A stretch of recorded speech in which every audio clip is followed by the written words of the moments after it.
Shalom, this is a new Yashar Israel at Hebrew on the Island 2. Today's video is called Here's Your Giants of Genesis 6. Stop watching Star Trek and Affinity Wars. Stop listening to demonic Christianity and their mythology, Greek and Roman mythology. This video is going to be shaky a little bit because I'm holding the camera by my hand because I'm going to do this very quick. Go to Genesis chapter 6, go to verse 4.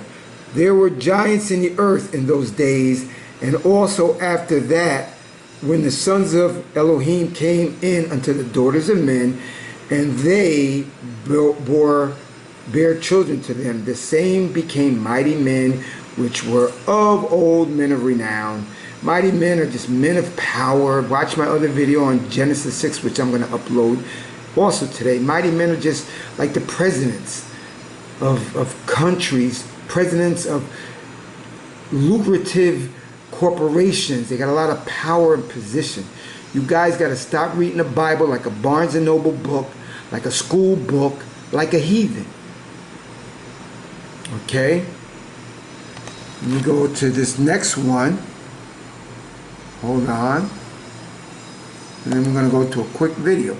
Now we're going to be in Deuteronomy chapter 3, verse 11. For only Og, king of Bashan, remained of the remnant of the giants. Behold, his bedstead, that means his bed, was a bedstead of iron. Is it not in Rabbath of the children of Ammon? 9 cubits was the length thereof, and 4 cubits the breadth of it, after the cubit of a man. It was like over 13 feet long, and that's super tall. These are your giants, very tall men, more taller than NBA players, but not 50 feet monster, 100 feet monsters from Star Trek and the Infinity Wars and Marvel Comics. You guys got to wash your mind of Christianity, which is Greek and Roman mythology.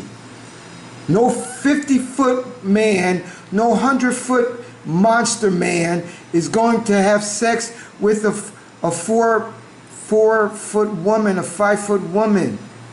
Anatomically, it's ridiculous. You guys are really confused to the nth degrees. I'm just going to show you a man like 8 foot tall. He's like almost 8 foot tall. These were these giant men that the scriptures is talking about, but even bigger than him.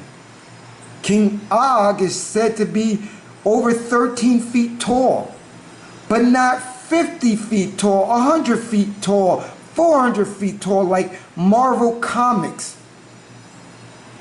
Star Trek men. No. Guys, better get the memo. And my Genesis 6 highlights is coming out as well. You can watch that as well. Also, where I give you more scripture.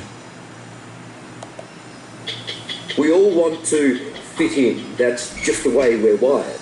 But for the young man you're about to meet, blending into the crowd is an almost impossible dream. Igor is dangerously tall and getting bigger by the day. Well, the first thing you notice about Igor is undoubtedly his height.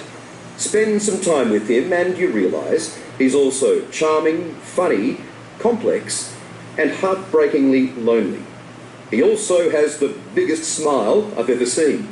You just have to find a way to coax it out of him.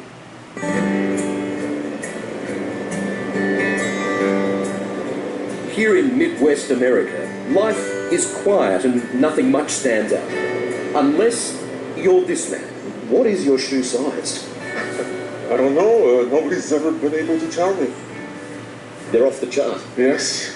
And exactly how tall are you? 7 feet and 8.33 inches tall. Just shy of 8 foot. Yeah. Well, look, where am I to you? I'm just on 6 foot here. Yeah. And I've got to tell you, on first meeting, you're overwhelming. That's all. That's what most people tell me. At 29, Igor Vovkovinsky is America's tallest man, a record he's proud of, but would rather not have. All right, you see this. This guy is almost 8 feet tall, okay? He's living in America right now. That small man next to him looks like a grasshopper. That's why when you read in the scriptures, oh, we were like grasshoppers to these monster giants. You guys got to get out of it. You have to wash your mind of Christianity, Greek and Roman mythology, the Nephilim and all that stuff. Get that out of your mind. These are the big men. Look at the man. He's like 8 feet tall. Told you, those monsters, so-called Nephilim, big men, are just big men. They're not monsters. They're not the Nephilim. And the fallen angels are fallen Israelites. We fell from grace, keeping the law. Now we're in a fallen state. You guys, hopefully you get the message. And if you don't, I understand why you don't get it. Because there's a remnant. And that 144,000, forget about that. That number is New Testament, it's fake, made up.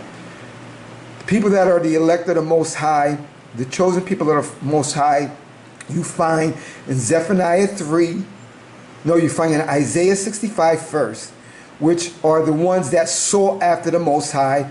Number 2, you go to Ezekiel 9, where you see the Most High has his Malachim putting a mark from the inkhorn, from the black inkhorn on top of the foreheads of those that sighed and cried about the abominations in the midst of Israel. Those are the people that are prophesying, telling to the other Israelites that don't know they're Israelites, and Israelites that are not keeping the law, telling them, yo, turn back to the law, like the prophets of old.